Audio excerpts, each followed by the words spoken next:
এই কুরবানি যুগে যুগে আল্লাহ পাক রব্বুল আলামিন যত নবী পয়গম্বর যত তাদের উম্মত দুনিয়াতে পাঠাইছেন, প্রত্যেকটা জাতির জন্য, প্রত্যেকটা উম্মতের জন্য আল্লাহ পাক রব্বুল আলামিন এই কুরবানির বিধানকে নাজিল করেছেন।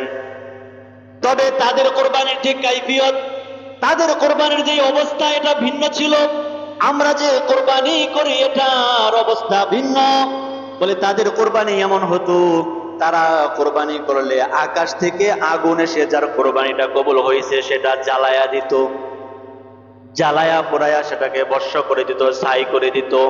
কিন্তু দেখেন আল্লাহ পাক রব্বুল আলামিনের কি কারিশমা, তিনি আমাদের উপর কতটা দয়াবান, কতটা মেহেরবান। আমাদের যেই পশু আমরা কুরবানি করে আল্লাহর জন্য, বলে এটা আকাশ থেকে আগুন সেটাকে ধ্বংস করে দেয় না।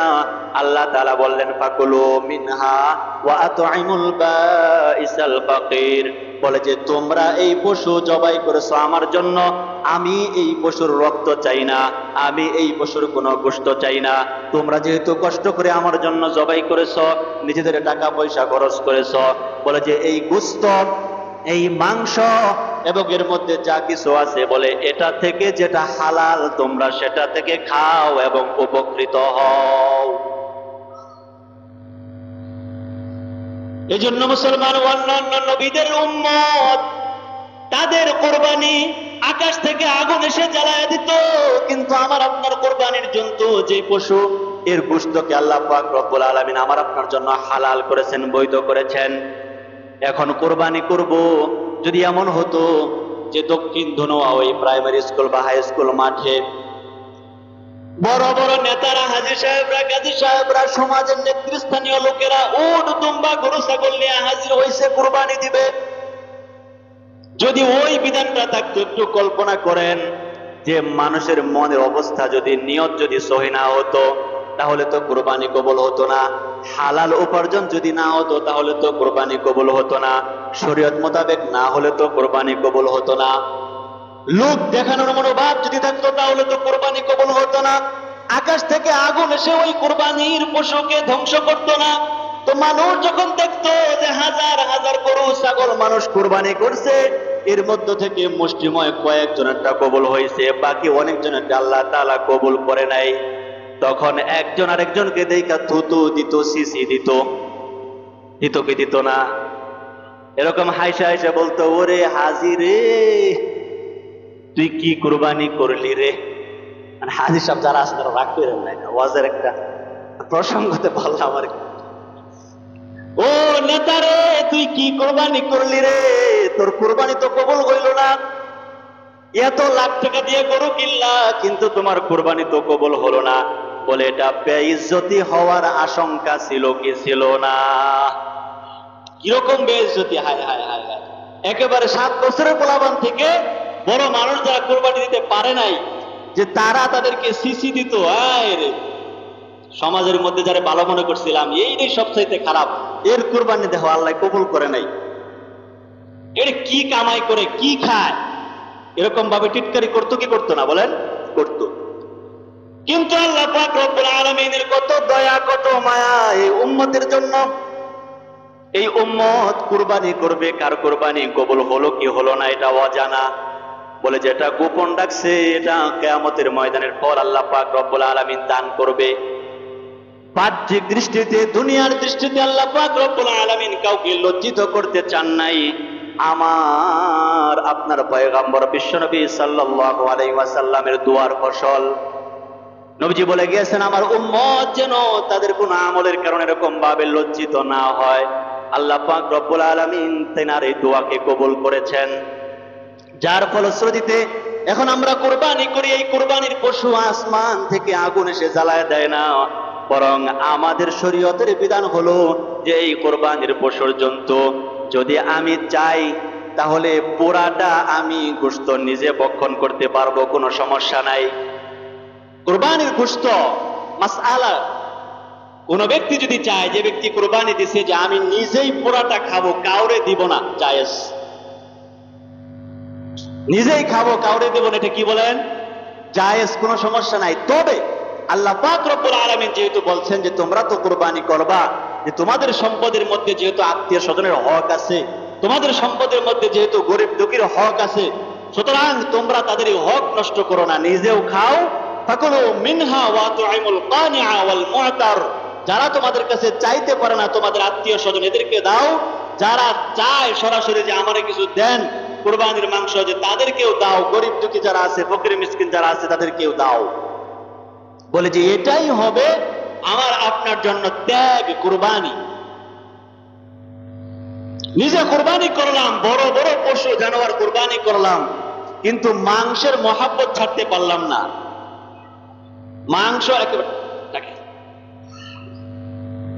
মাংস একেবারে 1 বছরের মাংস পরের বছর ফ্রিজের মধ্যে পাওয়া যায়, এরকম কিপটা আছে না?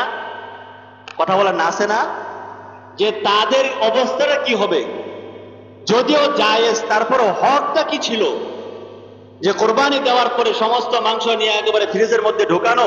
অনেকের একটা ফ্রিজে হয় না, এই কোরবানির আগের দিন দেখবেন যে আরো 2-3টা ফ্রিজ কিনা লয়েছে।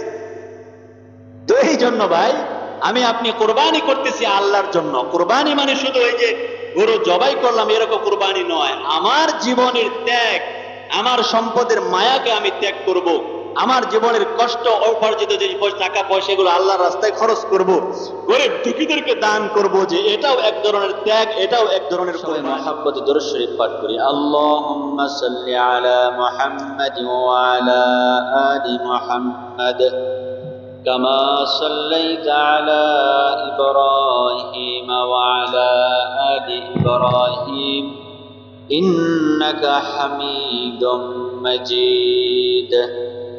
اللهم بارك على محمد وعلى آل محمد كما باركت على إبراهيم وعلى آل إبراهيم إنك حميد مجيد।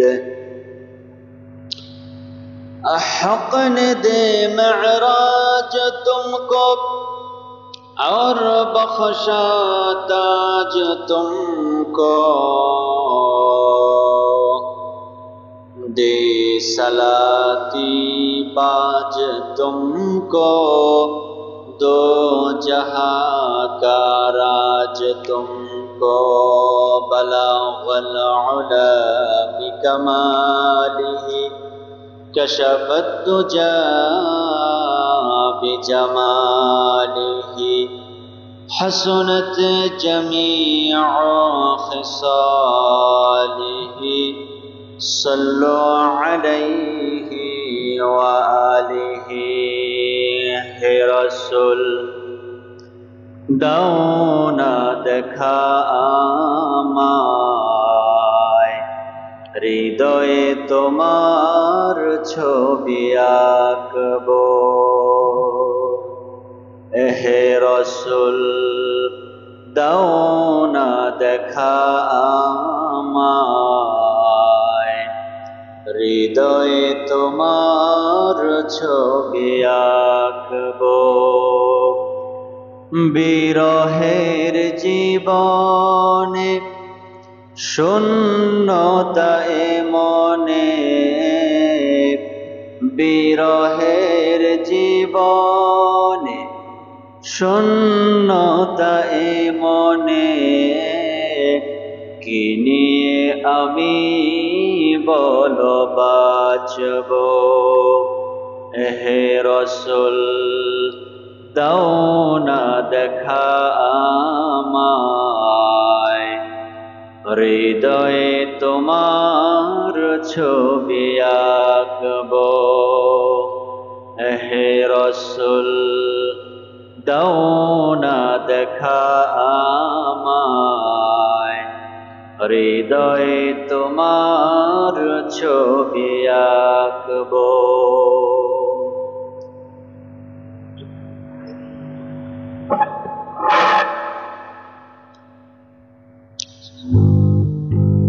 আলহামদুলিল্লাহ,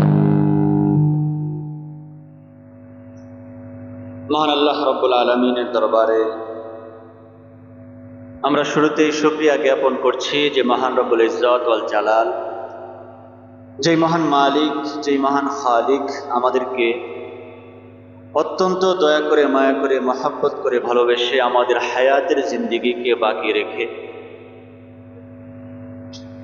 আজকে 10ই জিলহজ তথা ঈদুল আজহার দিনে ঈদের নামাজ আদায় করার লক্ষ্যে এই দুনিয়ার মধ্যে সবচাইতে দামি জায়গা, উত্তম জায়গা আল্লাহ পাকের ঘর মসজিদে আগে ভাগে আসার এবং বসবার মতো যে আল্লাহ তাআলা তৌফিক দান করেছেন, এজন্য আমরা সকলেই জবান খুলে কালিমাত শুকর আদায় করি, আলহামদুলিল্লাহ। দরুদ এবং সালাম পেশ করছি আমার আপনার নবী, সর্বকালের সর্বযুগের সর্বশ্রেষ্ঠ মহামানব নবী মুহাম্মদুর রাসূলুল্লাহ সাল্লাল্লাহু আলাইহি ওয়াসাল্লামের উপর।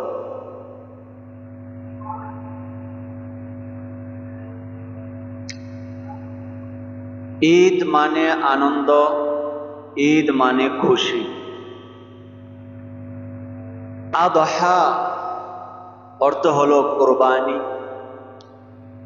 ঈদুল আদহা তথা কোরবানির ঈদ, কোরবানির আনন্দ, কোরবানির খুশি। তো আল্লাহ পাক রব্বুল আলামিন আমাকে আপনাকে এই দিনে সুস্থ রেখেছেন, হায়াত দিয়ে বাঁচিয়ে রেখেছেন। আমাকে আপনাকে আল্লাহ তাআলা পছন্দ করেছেন এবং আল্লাহ পাকের হুকুম আদায় করার মতো যোগ্যতা, তৌফিক দান করেছেন। সব দিক মিলিয়ে যদি আমরা চিন্তা করি তাহলে দেখতে পাবো যে এই ঈদকে কেন্দ্র করে এবং ঈদের আয়োজনকে কেন্দ্র করে এরকম অনেক মানুষ, তাদেরকে আল্লাহ তাআলা এই ঈদ আনন্দ উপভোগ করার মতো তৌফিক দেন নাই।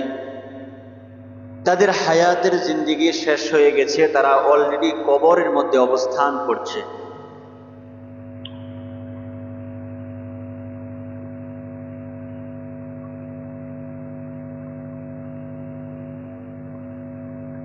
গরু নিয়ে ঢাকা আসবে বিক্রি করার জন্য, বাবার সাথে ছেলে আসতেছে। মাঝ রাস্তায় অ্যাক্সিডেন্ট হয়ে বাবা ইন্তেকাল করেছে। বাবাকে দাফন কাফন করে আবার ওই গরু নিয়ে আবার বাজারে চলে আসছে জীবিকার তাগিদে। তাহলে তাদের চাইতে যে আল্লাহ পাক রব্বুল আলামিন আমাকে আপনাকে ভালো রেখেছেন, সুস্থ রেখেছেন, ঈদের দিনে একটু একটু আনন্দ ভাগাভাগি করার মতো তৌফিক দান করেছেন, এটা নিঃসন্দেহে বলা যায় যে আল্লাহ পাকের পক্ষ থেকে আমার আপনার উপর আল্লাহ তাআলার সবচেয়ে বড় মেহেরবানি এবং দয়া। তো এর জন্য উচিত আমাকে আপনাকে আল্লাহ পাক রব্বুল আলামিনের বেশি বেশি শুকরিয়া আদায় করা। দুনিয়ার জিন্দেগি বলা হয়েছে খেল তামাশার জিন্দেগি,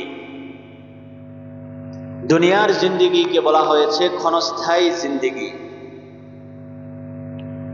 যে এই ক্ষণস্থায়ী জিন্দেগির ভিতরে মানুষ যেই সমস্ত আনন্দ উল্লাস উদযাপন করে, তার মধ্য থেকে কিছু আনন্দ উল্লাস হয় শরীয়ত গৃহীত, কিছু আনন্দ উল্লাস হয় শরীয়ত বর্জিত, শরীয়ত বহির্ভূত। যে দুইটা আনন্দ আমরা বৎসরে উদযাপন করি, যেই দুইটা দিনে, এই দুইটা আনন্দ শরীয়ত গৃহীত নাকি শরীয়ত বহির্ভূত? শরীয়ত গৃহীত। এটাকে শরীয়ত সমর্থন করে বিধায় আমরা এই দিনে আনন্দ ভাগাভাগি করি, আনন্দ উদযাপন করি। তবে মুসলমানের আনন্দ উদযাপন করার ক্ষেত্রেও কিছু সীমা রেখা থাকে, বাউন্ডারি থাকে, যে এর বাহিরে গেলে তখন আল্লাহ এবং আল্লাহর রাসূল সাল্লাল্লাহু আলাইহি ওয়াসাল্লাম নারাজ হয়, শয়তান খুশি হয়। যে ওই রকম আনন্দ থেকে শরীয়ত যেটাকে গ্রহণ করেছে এর ভিতর দিয়া যদি আপনি আনন্দ উদযাপন করতে পারি, তাহলে এই আনন্দের মধ্যেও আল্লাহ পাক রব্বুল আলামিন আমাদের জন্য সওয়াব রেখেছেন। যেরকম সুবহান।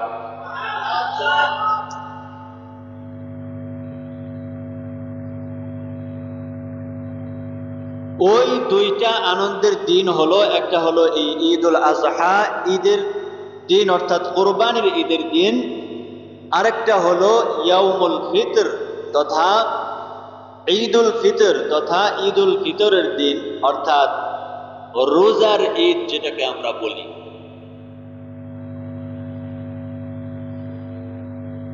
রাসূল আরবি সাল্লাল্লাহু আলাইহি ওয়াসাল্লাম যখন হিজরত করে মদিনায় গেছেন, মদিনাতে যাওয়ার পরে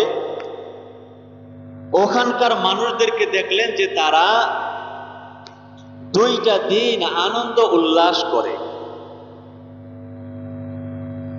ওই দুইটা দিন তারা বিভিন্ন মেলার আয়োজন করে, গান বাজনার আয়োজন করে, বিভিন্ন খেলাধুলার আয়োজন করে, খুব উৎসব করে ধুমধামের সাথে ওই দুইটা দিন। নবী আলাইহিস সালাতু ওয়াস সালাম তখন তাদেরকে জিজ্ঞাসা করলেন, মা হাযানিল ইয়াউমান, এই আল্লাহর বান্দারা, যে তোমরা এই দুইটা দিনে এরকম কেন করো? এই আনন্দ উল্লাস, এই শরীয়ত বহির্ভূত কাজ, নাচ গান মেলা, এগুলো তোমরা কেন করো? তারা জবাব দিল, কুন্না নালআবু ফীহিমা ফিল জাহিলিয়া, যে আমরা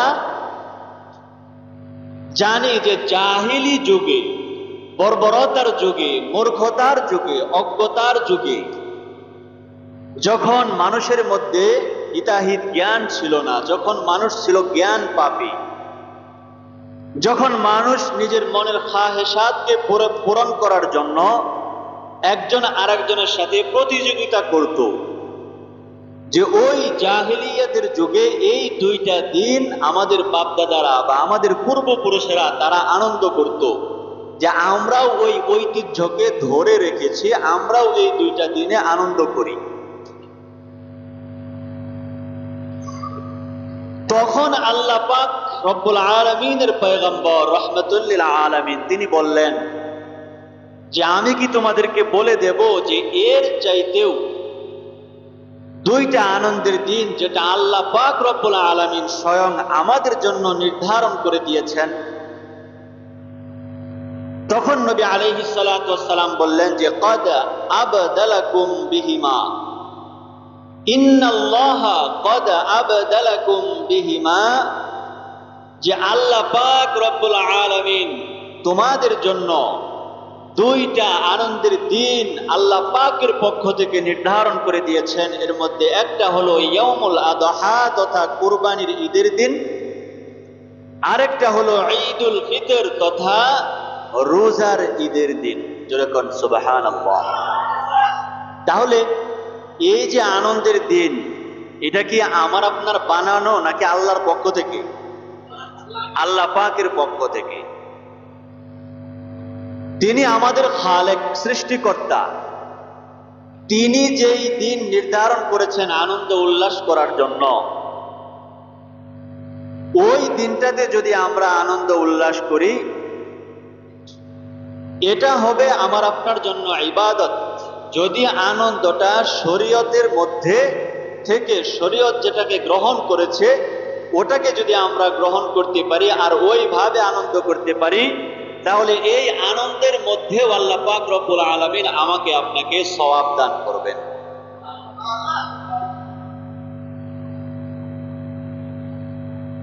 আল্লাহ তাআলা আমাদেরকে এই দুইটা দিন, আজকের এই দিনে তো আমরা উপস্থিত, আল্লাহ তাআলা আমাদেরকে বাঁচিয়ে রেখেছেন। আমরা চেষ্টা করব যে এই দিনে যেন আমরা সঠিকভাবে এই দিনের মর্যাদাকে রক্ষা করে, যেই আনন্দ শরীয়ত গ্রহণ করেছে, যেই আনন্দ শরীয়ত বহির্ভূত নয়, যে এমন আনন্দ যেন আমরা উদযাপন করতে পারি। আল্লাহ তাআলা আমাদেরকে তৌফিক দান করে, সকলে বলি আমিন।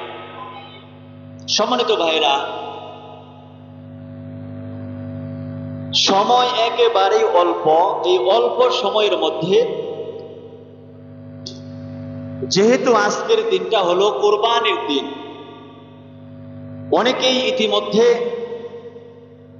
আল্লাহর জন্য নিজেদের কষ্টার্জিত টাকা পয়সা খরচ করে নিজেদের লালিত পশু জন্তু এগুলো কোরবানি করার জন্য আমরা অনেকেই রেডি হয়েছি, তৈয়ার হয়েছি। নামাজের পরপরই হয়তোবা আমাদের কোরবানির কার্যক্রম শুরু হবে। এই দিনটাতে আল্লাহ পাক রব্বুল আলামিনের কাছে সবচাইতে বেশি পছন্দনীয় আমল হলো পশুর শরীর থেকে রক্ত প্রবাহিত করা। জোরে কোন সুবহানাল্লাহ। কেন এই দিনটাতে আল্লাহ পাক রব্বুল আলামিনের কাছে সবচাইতে পছন্দনীয় আমল পশুর শরীর থেকে রক্ত প্রবাহিত করা? এর আগে একটু হাদিসটা একটা শুনি। কালকেও বলেছিলাম জুমার নামাজের খুতবার মধ্যে বা আলোচনার মধ্যে, আল্লাহ পাকের পয়গম্বর বিশ্বনবী সাল্লাল্লাহু আলাইহি ওয়াসাল্লাম বলেন, মা আমিলা ইবনু আদম মিন আমালিন ইয়াওমান নাহার আহাব্বা ইলাল্লাহি মিন ইহরাকিদ দাম। আসসালাম। আল্লাহ পাক রব্বুল আলামিনের পয়গম্বর বিশ্বনবী সাল্লাল্লাহু আলাইহি ওয়াসাল্লাম বলেন, মা আমিলা ইবনু আদম, এ বনি আদম, তোমরা জানিয়া রাখো, শুনিয়া রাখো, তোমাদের যত আমল আছে ঈদের দিন, তোমাদের যত কাজ আছে, আমল মানে হলো কাজ করা, তোমাদের যত আমল আছে, তোমাদের যত কাজ আছে, মা আমিলা ইবনু আদম ইয়াওমান নাহার, এই কুরবানির দিন, কুরবানির দিন তোমাদের যত কাজ আছে, যত আমল আছে, এর মধ্যে আহাব্বু ইলাল্লাহ, আল্লাহ পাক রব্বুল আলামিনের কাছে সবচাইতে পছন্দনীয় আমল হলো মিন ইহরাকিদ দাম, পশুর শরীর থেকে রক্তকে প্রবাহিত করা। এই যে আমি আপনি পশু কুরবানি করব, পশুকে জবাই দেব, এই আমলটা আল্লাহ পাক রব্বুল আলামিনের কাছে সবচাইতে পছন্দনীয় আমল। কেন? বলে আল্লাহর খলিল ইব্রাহিম আলাইহিস সালাতু ওয়াস সালাম, যাকে আল্লাহ পাক রব্বুল আলামিন দুনিয়ার জিন্দেগি, হায়াতের জিন্দেগিতে অনেক ভাবে আল্লাহ তাআলা পরীক্ষা করেছেন। তার মধ্যে অন্যতম একটা পরীক্ষার নাম হলো হযরতে ইসমাঈল আলাইহিস সালাতু ওয়াস সালামকে যবেহ করার, কুরবানি করার মধ্য দিয়া আল্লাহর পয়গম্বর খলিল হযরত ইব্রাহিম আলাইহিস সালাতু ওয়াস সালাম যে সুন্নাত আমাদের জন্য রেখে গেছেন, বলে যে এই সুন্নাতটা কিয়ামত পর্যন্ত আনেওয়ালা যত উম্মতেরা আসবে, যারাই পালন করবে, বলে তাদের এই সুন্নত কাজটা আল্লাহ পাক রব্বুল আলামিনের কাছে সবচাইতে দামি, সবচাইতে পছন্দনীয় আমল।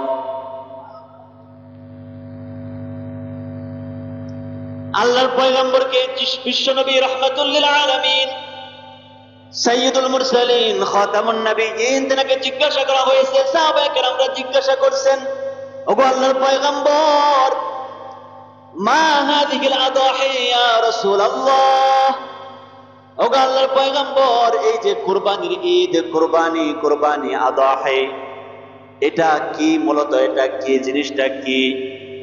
কুরবানি এটা মানে কি? আল্লাহর পয়গম্বর সাল্লাল্লাহু আলাইহি ওয়াসাল্লাম জবাব দিয়েছেন, সুন্নাতু আবিকুম ইব্রাহিম। ও সাহাবায়ে কেরাম, তোমরা শুনিয়া রাখো, এটা হলো তোমাদের জাতির পিতা, মুসলিম জাতির পিতা হযরতে ইব্রাহিম আলাইহিস সালাতু ওয়াস সালামের সুন্নাত। কার সুন্নাত? ইব্রাহিম আলাইহিস সালাতু ওয়াস সালামের সুন্নাত। ইয়া রাসূলুল্লাহ, ইব্রাহিম নবীর সুন্নাত পালন করলে আমাদের কি লাভ হবে, আমাদের কি অর্জন হবে? নবীজি ডাক দিয়া বললেন, বিকুল্লি শারাতিন হাসানা। ইব্রাহিম আলাইহিস সালাতু ওয়াস সালাম যেভাবে পশু কুরবানি করেছেন, বলে তোমরাও যদি আল্লাহর জন্য এভাবে পশু কুরবানি করতে পারো, বলে প্রত্যেকটা পশুর মধ্যে যত পরিমাণ পশম থাকবে ওই কুরবানি দাতাকে আল্লাহ পাক রব্বুল আলামিন ওই পশম পরিমাণ সওয়াব দান করবে। নবীকে জিজ্ঞাসা করা হলো, ওগো পয়গম্বর, এই যে ভেড়া দুম্বা এদের শরীরে তো পশম বেশি থাকে, এদের শরীরে তো পশম বেশি, এগুলো কুরবানি করলেও কি আমাদের এত নেকি হবে? আল্লাহর পয়গম্বর তখন ডাক দিয়া বললেন, বিকুল্লি শারাতিন হাসানাতিন মিনাস সুফ, হ্যাঁ হ্যাঁ, আল্লাহ পাক রব্বুল আলামিনের কাছে নেকির কোনো কমতি নাই। তিনি দেওয়ার জন্য মানুষের ওসিলা তালাশ করতে থাকেন। বান্দা আল্লাহর কাছে চায় না কেন? দুনিয়ার মানুষের কাছে চাইলে, একবার চাইলে, দুইবার চাইলে মানুষ রাগ হয়, কিন্তু আল্লাহ পাক রব্বুল আলামিন দেওয়ার জন্য তৈয়ার থাকে। हर गरीने देने तू तैयार है, जो ना मांगे उससे तू बेजार है।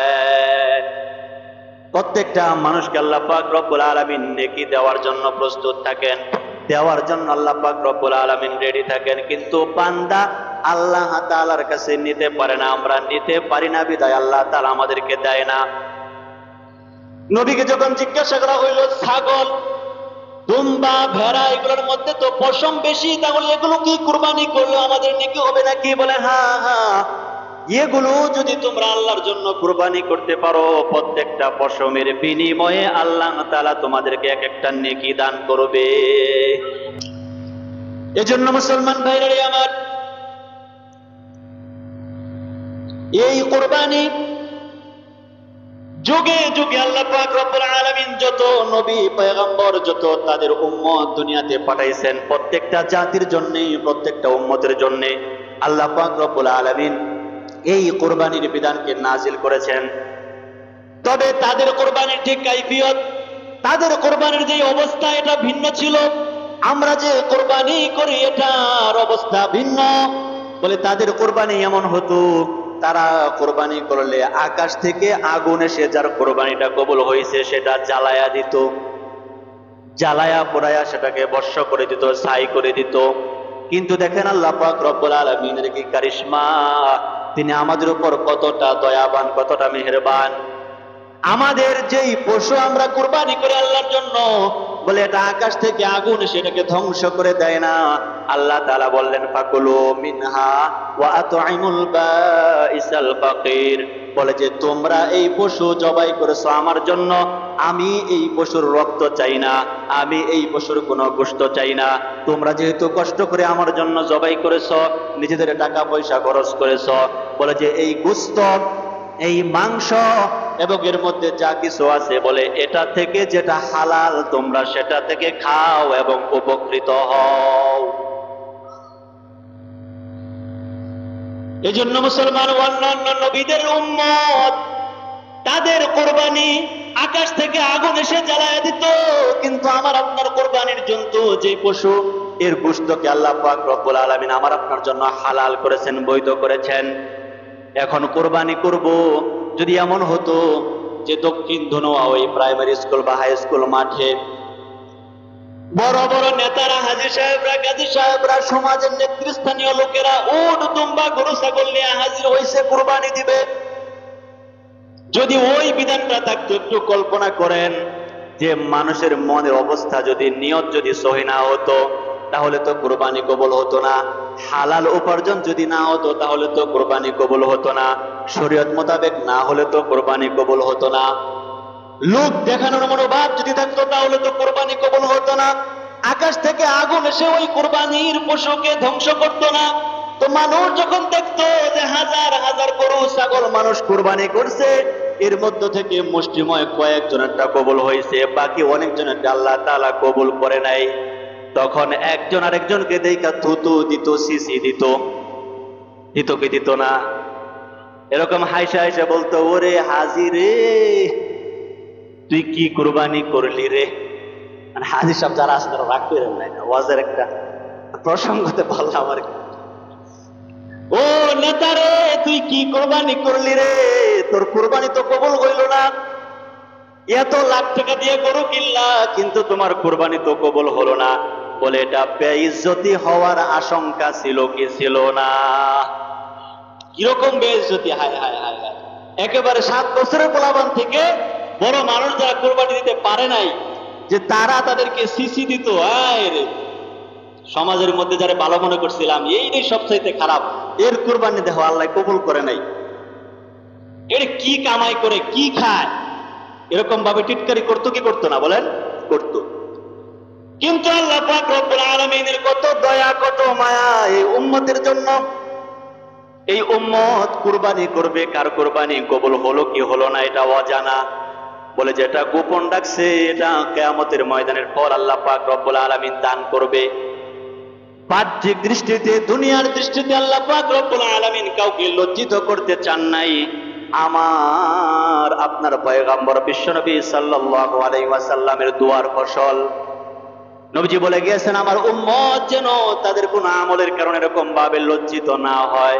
আল্লাহ পাক রব্বুল আলামিন তেনার এই দোয়াকে কবুল করেছেন, যার ফলশ্রুতিতে এখন আমরা কুরবানি করি। এই কুরবানির পশু আসমান থেকে আগুন এসে জ্বালায় দেয় না, বরং আমাদের শরীয়তের বিধান হলো যে এই কুরবানির পশুর জন্তু যদি আমি চাই তাহলে পোড়াটা আমি গোশত নিজে ভক্ষণ করতে পারবো, কোনো সমস্যা নাই। কুরবানির গোশত মাসআলা, কোন ব্যক্তি যদি চায়, যে ব্যক্তি কুরবানি দিছে যে আমি নিজেই পোড়াটা খাবো, কাউরে দিব না, জায়েজ। নিজেই খাবো কাউরে দেব না, এটা কি বলেন? জায়েজ, কোনো সমস্যা নাই। তবে আল্লাহ পাক রব্বুল আলামিন যেহেতু বলছেন যে তোমরা তো কুরবানি করবা, যে তোমাদের সম্পদের মধ্যে যেহেতু আত্মীয় স্বজনের হক আছে, তোমাদের সম্পদের মধ্যে যেহেতু গরিব দুঃখীর হক আছে, সুতরাং তোমরা তাদের এই হক নষ্ট করো না, নিজেও খাও। ফাকুলু মিনহা ওয়া তুইমুল কানিআ ওয়াল মু'তার, যারা তোমাদের কাছে চাইতে পারে না তোমাদের আত্মীয় স্বজন এদেরকে দাও, যারা চায় সরাসরি যে আমারে কিছু দেন কুরবানির মাংস, যে তাদেরকেও দাও, গরিব দুঃখী যারা আছে, ফকির মিসকিন যারা আছে তাদেরকেও দাও। বলে যে এটাই হবে আমার আপনার জন্য ত্যাগ, কুরবানি। নিজে কুরবানি করলাম, বড় বড় পশু জানোয়ার কুরবানি করলাম, কিন্তু মাংসের মহাব্বত ছাড়তে পারলাম না।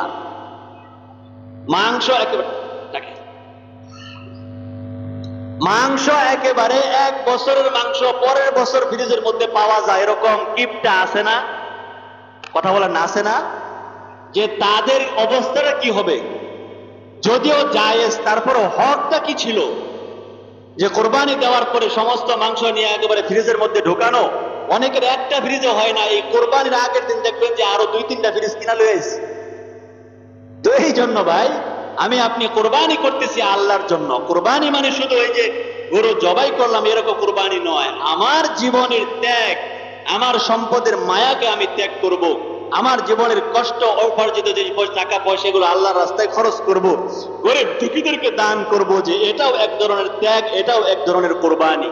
যে আল্লাহ পাক রব্বুল আলামিন এই কোরবানির মধ্য দিয়ে উম্মতদেরকে শিখাইতে চান যে তোমরা যারা কোরবানি করবা, যারা কোরবানি দিবে না, তোমাদেরকে যে আল্লাহ পাক রব্বুল আলামিন সামর্থ্য দিবেন, যে এই সামর্থ্যের হাতটাকে যদি আল্লাহ তাআলা উল্টায়া দাতার হাত থেকে বাদ দিয়া যদি আল্লাহ তাআলা গ্রহীতার হাত বানায়া দেন, এটা আল্লাহ পারেন কি পারেন না বলেন? পারে। তো আল্লাহ তাআলা যাদেরকে সামর্থ্য দিছে কোরবানি করার মতো, আমরা একমাত্র কেবলমাত্র শুধুমাত্র কোরবানি করব কার জন্য? জোরে বলেন, কার জন্য? আল্লাহর জন্য। কুল ইন্না সলাতি ওয়া নুসুকি ওয়া মাহইয়ায়া ওয়া মামাতি লিল্লাহি রাব্বিল আলামিন। আমার নামাজ, আমার কোরবানি, আমার জীবন, আমার মরণ সবকিছু হবে আল্লাহর জন্য। তবে আমরা যারা কোরবানি করব, বলার সময় ভাবে বলা যে আমাদের পক্ষ থেকে হুজুর কোরবানি করে দেন আল্লাহর জন্য। বুঝতে পারছেন? এভাবে বলবো আল্লাহর জন্য কোরবানি করবো, আল্লাহকে রাজি খুশি করার জন্য। কোনো মানুষকে দেখানোর জন্য যদি কোনো আমল করা হয়, গতকালকেও বলেছি যে এই আমল কিন্তু আল্লাহর দরবারে কবুল হবে না। সুতরাং আমাকে আপনাকে এই কোরবানি যেন আল্লাহ পাক রব্বুল আলামিন সঠিকভাবে সুন্দরভাবে করার জন্য তৌফিক দান করে, সকলে বলি আমিন। আরেকটা মাসআলা বলে শেষ করি। এই যে নামাজের পরপরই তো জবাহের কাজ শুরু হয়ে যাবে। যে অনেক মানুষ আছে, হুজুর যদি একটু দুর্বল হয়, কথার কথা একটু বয়স্ক হয়, অনেক সময় দেখা গেল যে হুজুরে জবাই দেয়, দামি গরু তো চামড়া কাটে না, মোটা চামড়া। তো অনেক সময় আরেকজন যায় ছুরি ধরে, কয় হুজুর দেন আমি আসি লগে। তো যারা যায় ছুরি ধরবে প্রত্যেকের বিসমিল্লাহি আল্লাহু আকবার বলতে হবে। ওই ছুরির মধ্যে যারা অংশগ্রহণ করবে, যদি একজন বলে আরেকজন না বলে কুরবানি হবে না, এই গরুর গোশত খাওয়া হারাম। আবার আমাদের মধ্যে কিছু আগলা পণ্ডিত আছে, কসাই, হ্যাঁ, এরা দেখবেন যে জবাই কোনো মতো শেষ হয় কি না হয় ওই গরুর গলার মধ্যে খুঁচানি শুরু করে।